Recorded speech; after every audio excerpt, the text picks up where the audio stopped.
Coucou beauté de l'univers, j'espère que tu vas bien, je suis ravie de te retrouver aujourd'hui pour parler d'un sujet qui est assez récurrent, qui revient très souvent dans les conversations que j'ai avec soit avec mes clientes, soit avec des femmes de ma communauté, notamment sur Instagram.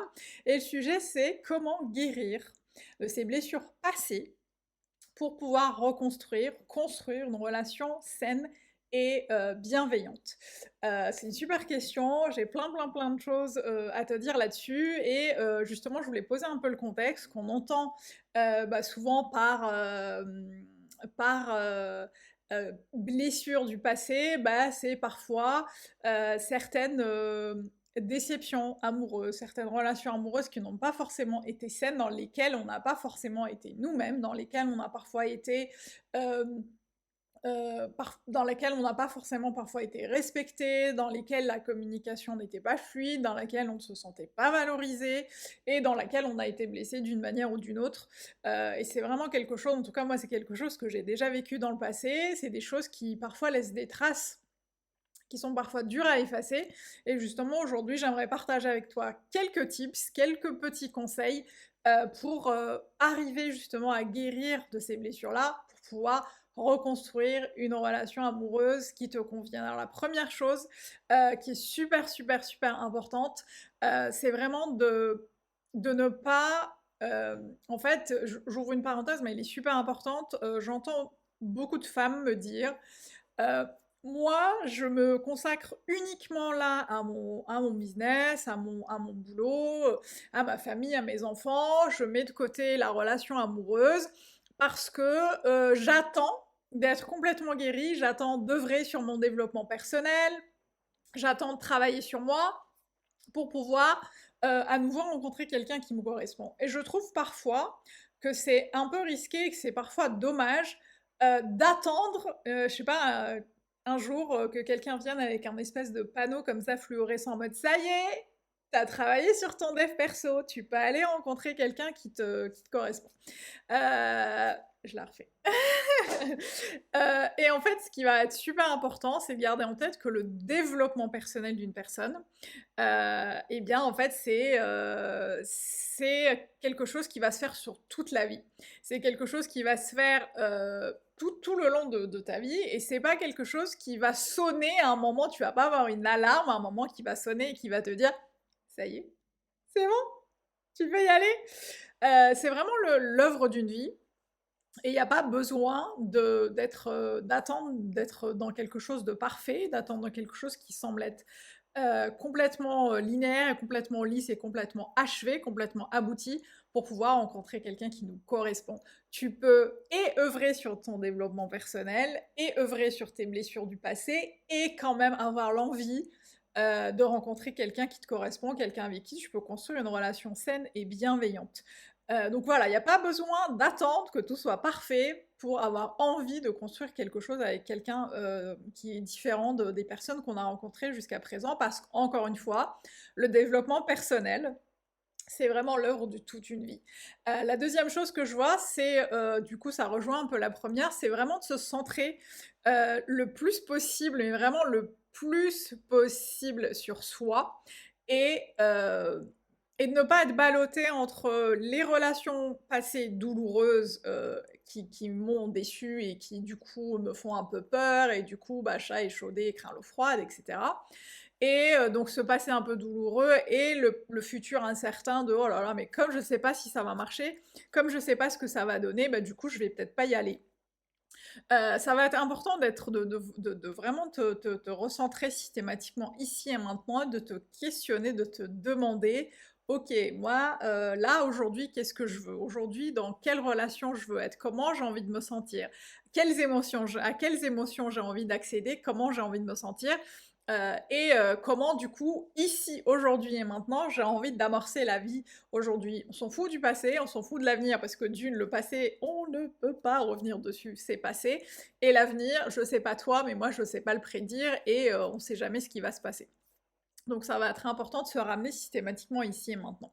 La troisième chose, c'est vraiment d'aller regarder quelles pensées tu as, quelles croyances tu as sur la relation amoureuse.